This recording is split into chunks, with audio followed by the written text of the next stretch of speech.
southern edge of Snowdonia's National Park. It's the perfect place to take time out from the rat race.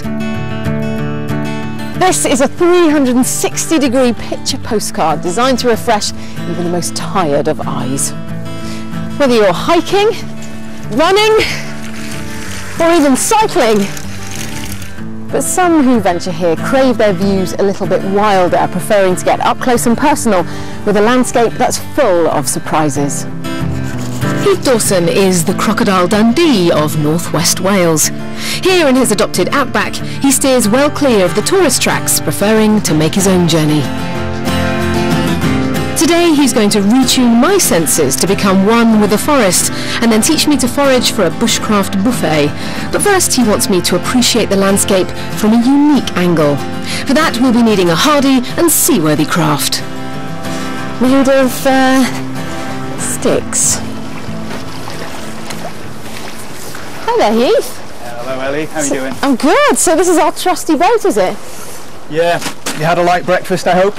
It wasn't actually, it was on the heavy side. What's this for? Why the bracken? The bracken helps protect the bottom. It's a very thin-skinned boat. Right. So it's a lovely rustic hazel reef with a hazel lattice, ruined by a natty old kind of tarpaulin. And why would you use one of these rather than just a boat? I like to be self-sufficient. So I like to know how I would cope if I didn't have my boat or I lost my boat. So the craft is very important to you then, the craft of being connected to nature. Yeah, and making it's working out technical problems. It's also working with natural materials as well. Yeah. So it's a really important facet of what I do. So here we go. Modern day castaways ready to leave the 21st century behind. Well, apart from the life jackets. We're free! Yeah. Hello. I'm in pole position at the back. Or is that the front? Oh, please don't sink. Hey! How do you like that? I'm sort of using this as an oar, that's not right, is it? Have a little faith, Harrison. Once you get your balance, it's really sturdy, and Heath's right about the views. What I'm doing as a kind of bushcrafter, I'm kind of checking out all these different tree profiles and starting to pick out kind of familiar friends amongst the trees. Who are your friends in the tree world? Well, if you were very thirsty, you'd get to recognise your willow silhouettes of the trees that indicate, most of them indicate water. Yeah. So we can spot where rivers might be coming down. There we go, our first wildlife, to put it loosely. Right, so yeah, we generally get a little bit closer to the wildfowl in a vessel like this. Just because it's so quiet and low, does that help? Quiet and low, yeah. If we were sat down, one of my favourite hobbies is sneaking up on herons. How close can you get? I've done about sort of 10 foot. That's good. So we're starting to see a few sandbars here. We've got some of the birds just kind of resting up there.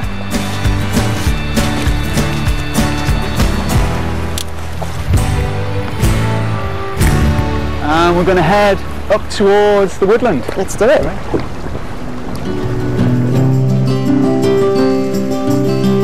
Heath has promised we can have a bushcraft cookout, so we're on the lookout for some ingredients. But to find this veritable feast, I need to get into the zone. We're looking to slow ourselves down.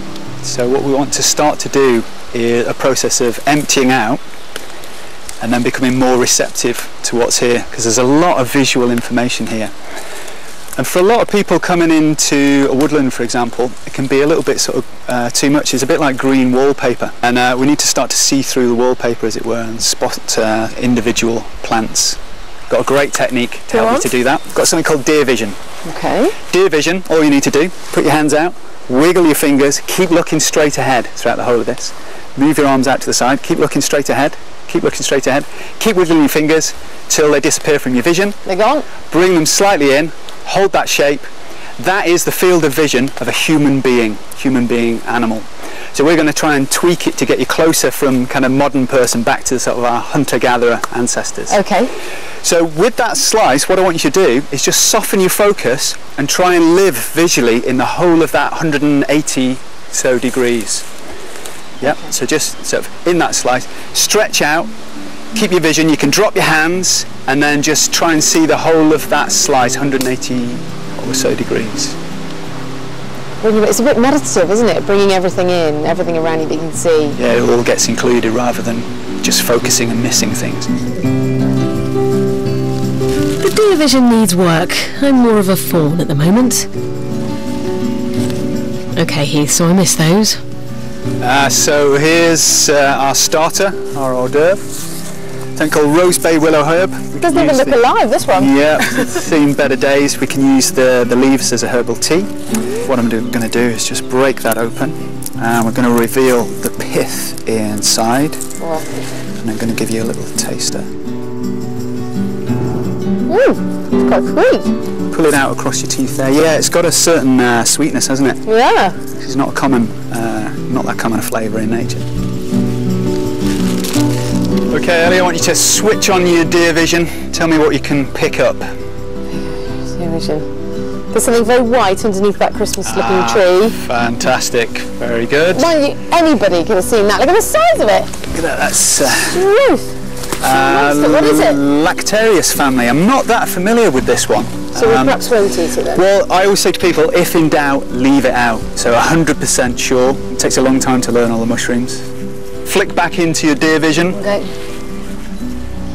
Oh, very bright yellow right over there. Ah, well done. These are chanterelle, very well-known edible mushroom. These wild mushrooms are going to make a tasty lunch, but there's a technique to harvesting them.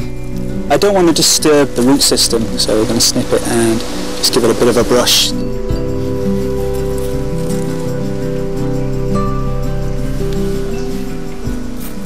With enough gathered for a meal for two, all we need now is fire. Wow. Look at the fungus, cramp ball. It's a good tinder fungus. So very good at holding an ember. Hunter-gatherers don't need matches, but Heath has a side order of bread and a sprinkle of garlic, which is very civilised. Heath has permission from the landowner to forage and have cookouts in this forest. He never leaves the fire and always makes sure it's stamped out when done. The fantastic thing about foraging is it's just immediately fresh. It's come from over there, matter of minutes in the pan, you know, all the kind of nutrients in there, super fresh. Right, I think we're ready. Great, yep, that looks great. After you. Let's have a go. I want one of those, that's for sure. Good bush tucker. Good flavours in that, isn't it? Feels like we've earned that today. You're not kidding. That was a perfect forest fungi lunch, and with my stomach full, I need Heath's help with one more bushcraft task involving a crafty use of sticks. And you'll be able to see what we've been up to later in the programme, when our rustic creation is used to reveal both yours and the judges' favourite pictures in this year's Countryfile photographic competition. Thank you. The job